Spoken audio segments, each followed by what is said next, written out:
So good morning. This is Friday, January 14th, and we are doing our Bellwork located on page 594. In problem number 26, we already discovered that it is an arithmetic sequence because we are adding 18 to the following one, and those are the two, and this one says you add 18 to the previous term. It's not true for 71 because when you take 57 plus 18, the fifth term would be 75. All right, now let's look at question number 27. The table shows the number of cans of soup in each level of a display at a grocery store. Select the correct values to complete each statement. So I guess they have like these cans stacked up on each other. I don't know, or maybe I'm not sure what type of level they're referring to, but on level 1 they have 3 cans. On level 2 they have 6. On level 3 they have 12, and on level 4 they have 24. It says select the correct values to complete each statement. All right, in this one it says to find additional terms of the sequence, you multiply the previous term by what? 3 times 2, 6 times 2, so you multiply it by 2. 12 times 2, and so on. There will be blank cans of soup in the 6th level. So on the 6th level, level 4, you will end up with 96 cans. And how do we get that? Here, for the 4th level, 24 times 2 is 48. So level 5 would have 48, and then 48 times 2 will give you 96. So level 6 would have 96 cans. All right, the sequence of numbers represents an arithmetic, or geometric, sequence. Geometric. Any questions? Yes. I don't know if I just understand or something, but for the first one, it's 1 times 2 is 3. For number 26? No, for the first one on 27. Oh, 1 times. Okay. Well, I don't really like this problem because it's a level. And I guess that's 1 times 2 is 2 plus 1 gives you 3. 2 times 2 is 4, but 4 plus 1 isn't 6. 4 plus 2. 12 times 2 is, that doesn't, I see the pattern you're looking at and it doesn't quite work, okay? But I like the way you were thinking. All right, and as I said, I really don't care for this problem that much, but we'll go ahead and do this problem just because you might see something like that. But I think there are other problems that are better to do than the one they have in the book. I don't always think the book problems are the best ones to do, but we still do them. Yes, I like the worksheets better too, don't you? Okay. Today, no, because we're doing graphing, the book has some good graphing problems. All right. Now, let's look at number 28. 62 times 3. 3 times 2 is 6. 3 times 6 is 18. You get 186. On the next problem, 12 times 7. 7 times 2 is 14. Carry a 1. 7 times 1 is 7. Plus 1 is 8. 84. In number 30, 16 times 8. 8 times 6 is 48. Carry a 4. 8 times 1 is 8. Plus 4 is 12. You have 128. Any questions? Good. Let's look at number 31. The table shows the cost to rent from Ray's Rentals. How much would it cost to rent a video game for 3 weeks? Well, this is the cost per week. So it's $4.50 for 1 week. How many weeks are they going to rent it? You could add it 3 times or multiply it by 3. And the answer that you're going to get, did you get $13.50? That is the correct answer. Plot and label these points. Remember, the first one goes horizontal, the second point is vertical, okay? Over 3, up 4, put a dot, and that's letter K. Any questions? You're all good at that? Over 1, up 3, that's letter A. Over 4, up 2, that is letter J. Any questions on that? Are you all pretty good with this? All right, then we're going to get ready to start our new lesson for today, and it is Functions and Equations, Lesson 3. So this is Chapter 8, Lesson 3. Located on page 595. Now we're going to start off here with some good vocabulary words. It says, a linear function is a function whose graph is a line. So kids, if it graphs and it makes a line, it's a linear function. If it's not a straight line, it's called nonlinear. Isn't that easy? Linear, straight line, nonlinear, not a straight line. So that's an important word in math, especially next year. You focus a lot on linear and nonlinear equations next year. So today we're just focusing on what this stands for. Okay, I'm just going to slide this over, and this has the answers, and I want you to copy them down for the definition of what a linear equation is, or a linear function. We're in functions. Let me just linear, having the form of or resembling a line. If you just want to put forms a straight line, that's fine. Linear forms a straight line. Everyday definition, the purpose for which something is designed or exists. That's what that means. What do you notice about the graph? Here, it forms a line. It is a linear function. And math definition of function, a relationship that assigns exactly one output value to one input value. So copy that down. Nice job of copying down the definitions, kids. Now let's look at the real world link. Babysitting. The table shows the amount of money Carly earns based on the number of hours she babysits. It says, write a sentence that describes the relationship between the number of hours she babysits and her earnings. Well, 1 hour she earns $6, 2, 12, 3, 18, 4, 24. Question 1. Write a sentence that describes the relationship between the number of hours she babysits and she earns. Well, she earns how much per hour? Right. She earns $6 an hour, right? Is that pretty cheap for babysitting? Do you charge more than that? Do any of you babysit? How much do you charge when you babysit? I charge way less. You charge less than that. All right, what do you charge? $20 an hour for how many kids? 1, 2? I think it depends on how many kids you have to watch too as to how much you would charge. What do you charge, Addison? Like, it depends on the kid, but if it's like more, I'll charge like $3. Oh, well, that's a good deal.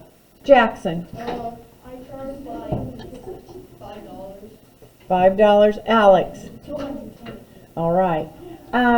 Yes. Well, technically, the only kids that I really watch are my next door neighbors, which are in 4th and 5th grade, and I just do that because They probably don't require a whole lot of attention. yeah. If you have a baby, you have to change diapers. There's a Yeah, lot more that's involved with a because baby. They in that house, their oldest sister just had the baby like a month ago. Mm-hmm. So in probably a few weeks to a month, she's gonna start having me babysit for her. Well, that is pretty cool. I know that babysitting, depends on what you do, you can make good money babysitting, especially if you have to watch more than one child. Yes. 10 kids, so if you're watching 2 kids, $20 an hour. That makes sense, because if you're watching a 1-year-old and a 3-year-old, you are very busy, because I know being a grandmother, it's hard to watch kids. Yes. My neighbor just had twins. Oh, twins. Like last year, and they're 1.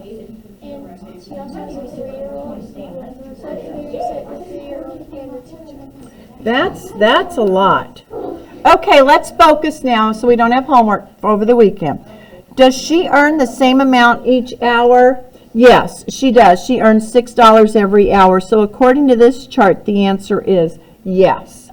Okay, let's go on to page 596 and look at this example. Write an equation to represent a function. All right, now let's see. You can use an equation to represent a function. How? Well, the input or independent variable represents the x value. So the inputs are x, and the output or the dependent variable represents the y value. Okay? An equation expresses the dependent variable in terms of the independent variable. Those are just fancy words for input versus output and the rule. Hurry up. So, let's look here. Before we go to example 1, though, it says stop and reflect. In the equation D equals 36t, where D is the distance traveled and t is the time which variable is independent and which is dependent. Okay, kids, this is important. 36 would be considered your input. Your input is independent. Just think, input and independent both begin with I's. You got it? Your outcome, this is your outcome.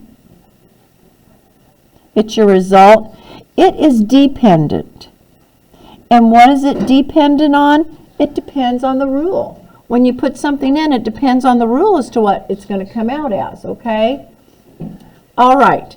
So it says write an equation to represent the function shown in the table. You put in a 1, a 9 comes out. You put in a 2, an 18 comes out.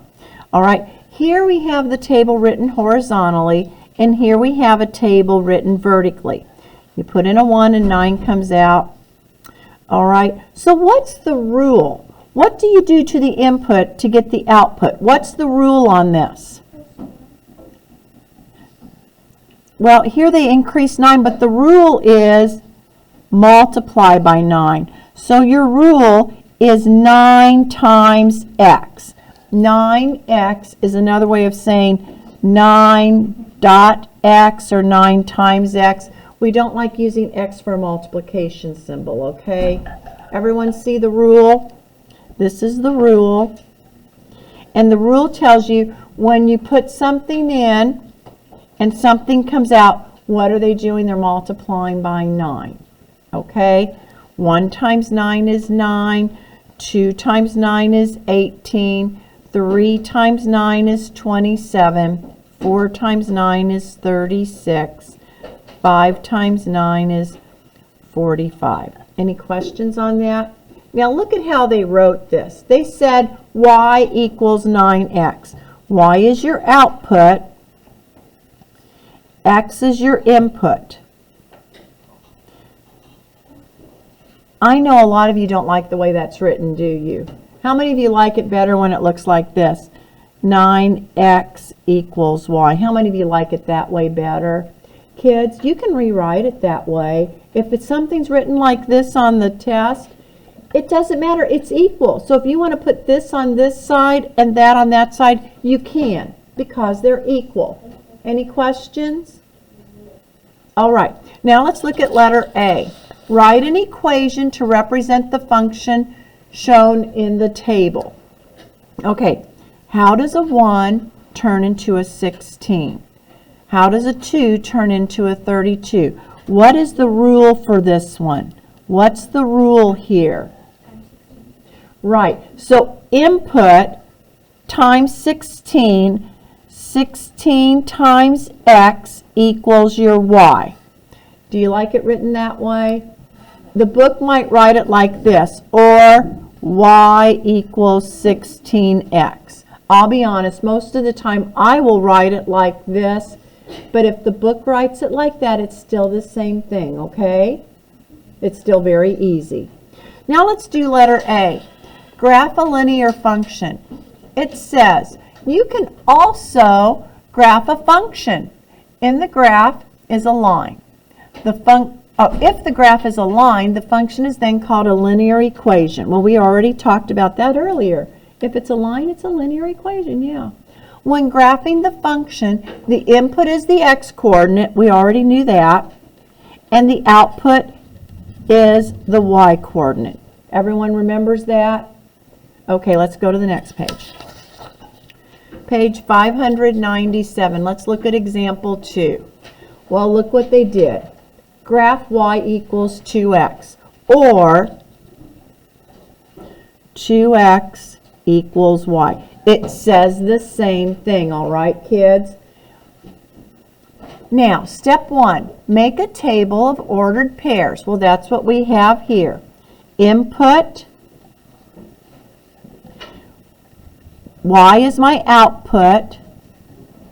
Hey, what's this here called? 2x. That is the rule. Okay? And this is your ordered pair. That's what you're going to graph in a moment, okay? So, that's what they did. Then graph each ordered pair, draw a line through each point. So, if our rule is 2 times x, our input is x, or our input is x, which is 0. 2 times 0 is 0. So you graph the point 0, 0. That's it right here. Put a dot on it again. If your input is 1, 2 times 1 is 2. You graph the point 1, 2. Over 1, up 2. Any questions?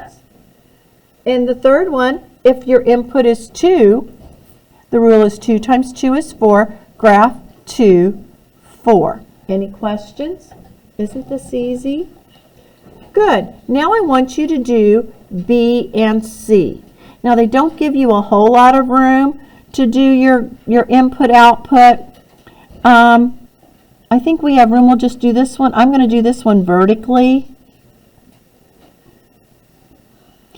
We're going to graph 3 points, okay? It didn't tell you how many to do. This is my X, this is my Y, and this is your rule, right? Your rule is X plus 1. See the rule? So, I'm going to use 0, 1, and 2. They didn't tell you what values to use. I like using 0 because zeros are easy, okay? 0, 1, and 2. Now, if X is 0, what's Y going to be? 1. If X is 1, what's my Y going to be? What's 1 plus 1? And if X is 2, what's Y going to be? All right. Now remember, if you like it better as X plus 1 equals Y, you can always rewrite it that way because some of your brains like it this way better, don't you? You just always like your answer to be on the right side and not on the left. Okay, letter C. This time I'm going to draw another table just so you're familiar with both types. This time I'm going to go this way. Kids, it doesn't matter how you do it, okay? But this is my input and this is my output, all right? Now, let's say X is going to be 0, 1, and 2 again, all right? If X is 0, what's Y going to be? 3 times 0 is 0, plus 2 is what? 2. Alex, if X is 1 in this problem, what's my output going to be? No, 3 times 1 is 3. And what's 3 plus 2? 5. Got it? If my input is 2, 3 times 2 is what, class? plus 2 is? All right. Now, we're going to graph these over here. Any questions on how to do your little input-output tables? Okay, so let's graph them. All right. My ordered pair is 0, 1. So let's do this. 0, 1, put a dot. Over 1, up 2. 1, 2, put a dot. 2, 3, over 2, up 3. Oh, does this make a straight line? Yes. What kind of a line is it then? It's linear. That's right. Let's see if the next one's linear. 0, 2, 1, 5, 2, 8, 5, 6, 7, 8. 2, 8 is going to be about right there on that graph, isn't it? All right, and that is also linear. It was tough to get that to fit on there, wasn't it? But we got it on there. Any questions? Are we ready for example number 3? All right. Now we're going to do the same thing but with a word problem. Okay? Martino constructed the graph shown. Cactus height, which shows the height of his cactus after several years of growth. Okay. Make a function table for the input-output values. Okay. Input, output. I wonder what the rule is for this. The 3 input values are 1, 2, and 3. The corresponding output values are 42, 44, and 46. Well, you know what is nice? It doesn't say I have to come up with a rule on this one, does it? No. It says make a function table for the input-output values. Well, that's what it is. Input, output, and then they want you to graph it.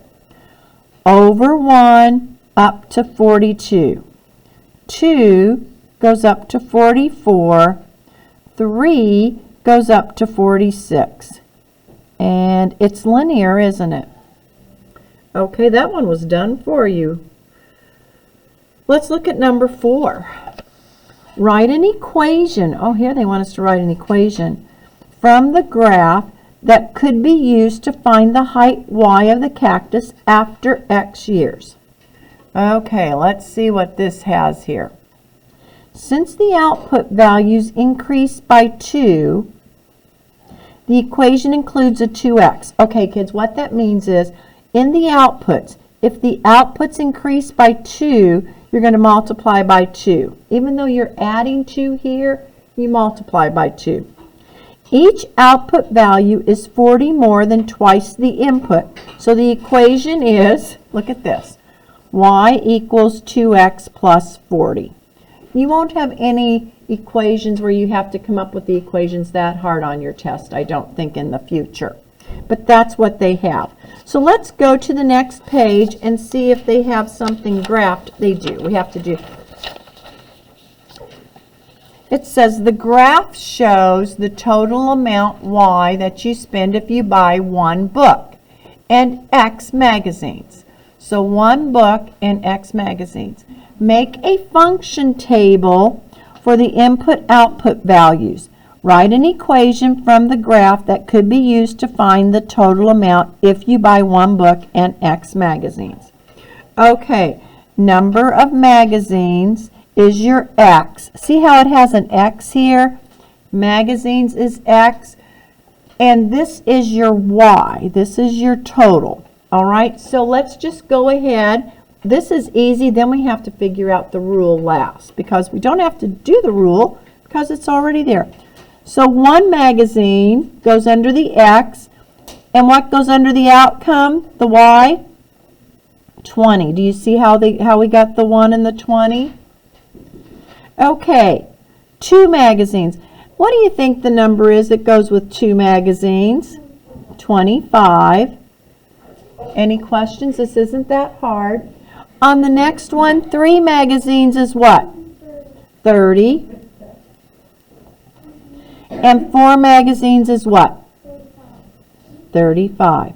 Now, we have to come up with our rule for this problem. And in this, it's going to be, well, we go up by 5, so it's going to be 5x. Remember, when you add 5, it's going to be multiplying when you write the rule. 5x plus, okay, let's see. 1 times 5 is 5, plus what is 20? 15. So it's 5x plus 15 equals your y. That one's sort of hard to figure out. I don't think they'll be that hard on your test when we actually test you on this, okay? Let's go on now and do these other problems. Let's do our guided practice together. Write an equation to represent the function shown on the table. So, in other words, we want our rule. An equation is the same thing as a rule.